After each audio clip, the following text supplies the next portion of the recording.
Culture is a journey for any workplace. It's something at Team Xbox we've been focused on for quite a long time. Obviously, going through the due diligence process, talking to the leadership team at Activision Blizzard about the plan they're already implementing. We look forward to supporting them in that plan through the closing of this deal. And then post-close, we know that the most important thing to a creative organization is that the employees feel safe, they feel heard, so they can do their best work. There's nothing that's more important to us. And I would say one of the motivations that we had for a partnership with Microsoft is the recognition of it's a big market, but there's enormous amount of competition, whether it's Tencent, who has resources that are extraordinary and a global footprint, or Sony, or Facebook, or Amazon, or Apple, or Google, or Netflix, or Disney. When you think about the race for the metaverse and for the more influence in gaming and the gaming ecosystem, we've now seen more competition than ever before. And then if you add to that all the tools that companies like Microsoft make available, like a platform like Cloud, you now have user-generated content that's competing in this marketplace. So the competition has never been greater, and it's coming from all forms.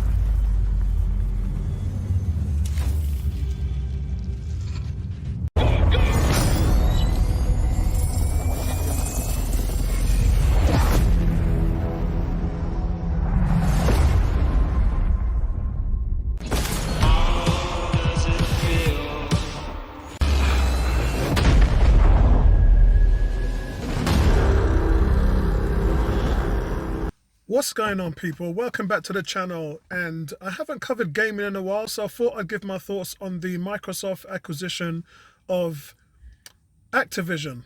So guys, I mean, last year I thought we were blown away when Microsoft bought Bethesda, and this is just an absolute avalanche in the gaming industry and entertainment. It's the biggest deal, 68 billion for Microsoft buying Activision. That is practically the worth of Nintendo. What they've essentially done is they've just bought a company of Nintendo's worth. And this all stems from Sony. Sony and PlayStation users have always turned up to E3 saying Microsoft haven't got any games. And while they've had a flood and ton of games, which has done well, not just on the Xbox One but the Xbox 360 far outsold PlayStation 3, and the Xbox when it came out, Knights of the Old Republic, KOTOR, which now is on the PlayStation, and a bundle of games which have had Jet Set Radio, Halo, Gears of War, Forza Racing has overtaken Gran Turismo as the #1 de facto racing game in the world. So you can go on and on and on. Sea of Thieves, they've had a ton of first-party exclusives. But I think what it comes down to is that the PlayStation has always sold so well.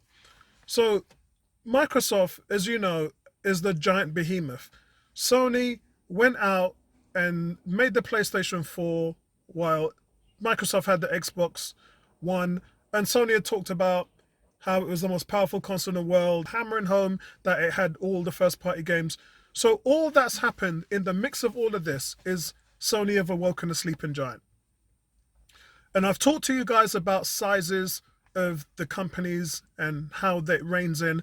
And to just let you guys understand, in layman terms, Sony is about 7% of what the size of Microsoft is. Microsoft's company is worth 2.2 trillion. Sony's company, Sony Entertainment, who's in charge of the PlayStation brand, as a company, they are only worth 180 billion. It's not a lot. In fact, Sony is actually worth about double the size of Activision. So a lot of PlayStation fans have sent me messages saying, but could Sony have bought Activision? No, they can't. Because Sony would have crippled themselves They don't have the money. They're not big enough to buy a company of that stature. So what's happened is, over the years, Microsoft has had about 6 or 7 software houses, and Sony PlayStation have had about 13 software houses. So Sony have been able to put more games out due to the fact that they have double the amount of software houses that Microsoft has had. What we've seen now change, a few years ago, Microsoft bought all of those software houses, 14 actually, where they had Ninja Theory and all these other different companies that have stepped up. And it made them surpass Sony in terms of software houses.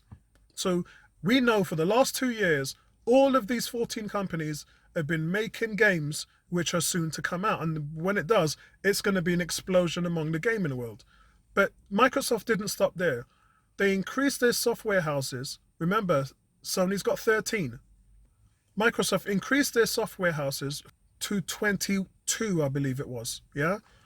And Microsoft also bought Bethesda. So all of the IP that they've had from Elder Scrolls, Fallout, and all of those games, they own all of that. Oblivion, everything. They own it all now. And that took their software houses to, I believe, about 22, 23. What's happened over the last few months, or even the last week with Activision, Microsoft now have a staggering 31 software houses. 31, which is nearly 3 times more than Sony's. So when you talk about first-party games, you can't really talk about Sony anymore. Yeah, Sony are still going to have their catapult of games which they're still going to be bringing through, but the wealth of games that are going to be coming on Xbox over the next few years is going to be nothing short of magnificent. And while we know Sony increased the price of games by £10, it's not just the games that Microsoft has that's going to be flooding a wave over gaming. It's the fact that they're all going to be on Xbox Game Pass. Right now, all you need to pay is $10 to $15 a month, and all those games would be yours. This means there's no need to buy the $60, $70, $80 games, because all the first-party games are going to be there, and some of the third-party games. We know for the likes of Square Enix, Outriders last year, and a few other games, that third-party titles is something that Microsoft are also bringing to light as well. So every PlayStation player, when Outriders came out, they paid $60 for it. But on Xbox, you got it for free. But the fact of the matter is, when it first came out, I didn't have to pay to play it because it was already on my library. And this is, I think, the message that is coming through slightly now to PlayStation gamers, is that this isn't the Microsoft that they've been taking on for the last generation. This isn't them. And in the last generation, where PlayStation 4 outsold Xbox by a factor of 2 to 1, that's not happening right now. The current sales, IGN had a podcast last week, and they were talking about end of year 2021. Sony PlayStation 5 sales were 14 million, and Xboxes were about 12.2, 12.3 million. So what we're seeing at the moment isn't Sony outselling Xbox by a factor of 2 to 1. They're practically neck and neck. And Xbox have just celebrated 25 million subscriptions on Game Pass. And I don't think that some Sony fans understand how that equates into massive cash flow. That's money they're getting every single month. Now, if you're on a PlayStation, you might buy a game here or there, 2 or 3 games maybe a year. Some people, they just buy FIFA every year or Call of Duty every year and don't really invest too much money into other games. But with Game Pass, Microsoft are getting this money every single month. And that's what's paying for the likes of new titles to come on to Game Pass. So when they did, remember they did GTA 5, they put that on Game Pass. They paid for that out of using the money that they're getting in from Game Pass itself. So this thing is a whole new Netflix type of Amazon Prime, Disney Plus beast that Microsoft have built. And right now, it's stunning Sony. It's beginning to stun the market. Sony right now are left on the back foot. We're hearing words that Sony might be bringing something out called Spartacus, but it isn't really going to be like Game Pass. It's going to be something like it, where they can put a plethora of games on there, like older titles.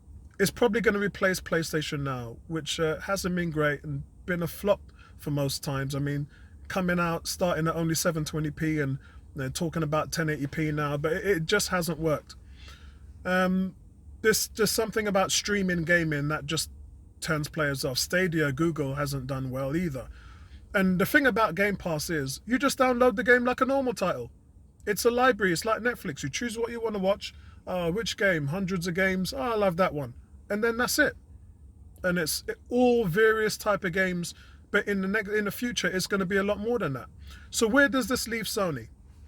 As we know, Activision Blizzard is soon set to become an Xbox company, so the future of Call of Duty isn't exclusive just yet.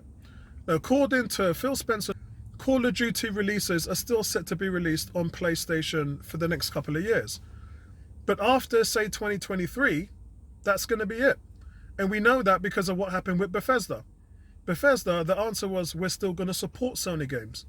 You know, Sony is still a big important part of our business. What that means is that you're still going to be able to play the games that are out now. You know, like the Fallouts and the Elder Scrolls and all that stuff, Oblivion. You're still they're not going to swipe them completely off. You'll still be able to buy them now. But in the future, those games will only be exclusive to Xbox. And I believe the same thing is going to happen with Call of Duty. You're still going to get Warzone and things like that and free-to-play Call of Duty games. But when it comes to the actual, you know, Black Ops and things like that, after 2023, there'll be Xbox exclusive titles. And this train just keeps on going on and on and on and on. And this is because everything that gamers have complained about, and this hasn't really been Xbox gamers. This has really been the media and PlayStation gamers and Sony themselves. They're the ones that have said, you haven't got any first-party titles, and they're the ones that have said you're lacking software houses. Now Microsoft have more software houses than anybody else, and they're going to have more first-party games than anybody else. And that is the way how it's going to be. So, as I said, I did say this last year, what they've done is they've essentially woken up a sleeping giant. And for Sony, this isn't even a console war anymore. All you've been able to do is sell PlayStations. Microsoft are selling subscriptions. And you'll be able to have your Xbox Game Pass subscription on your phone, your tablet, your PC, your Xbox console. In the future, Sony, LG, and Samsung TVs later on this year. And you'll be able to pick it up from anywhere. Right now, when you buy a smart TV and you turn the television on, you see all your apps, YouTube, you see Disney Plus, Amazon Prime, Netflix. There's going to be a Game Pass app on all new televisions. So you don't have to buy a console. And this is the reason why, I did say this a couple of years ago, this is why Sony's in, because remember guys, hardware, you lose money on hardware and you gain money on software, right? So selling consoles has never been a good thing for anybody. It's been a way to put the games in your house. That's all a console is. It's just a hub for them to put the software that you want to play in your house. Microsoft has designed a plan where you can still do that, but you have the option to have it on other devices which you're currently using. I covered this in my last gaming video. That, you know, you can look at the fact that there's 100,000 PlayStation 4s out there, but there are over 2.3 billion tablets and phones and computers and other things out there which can ascertain the use of Xbox Game Pass. And that is where Microsoft's going. That's where the money is. And very soon, guys, in the next few years, you'll be seeing exactly where this console war is going. But listen, that's just me giving my thoughts of what I think of what's happening over the last week or so. And yeah, Sony has woken up a sleeping giant. Over to you guys. Peace out.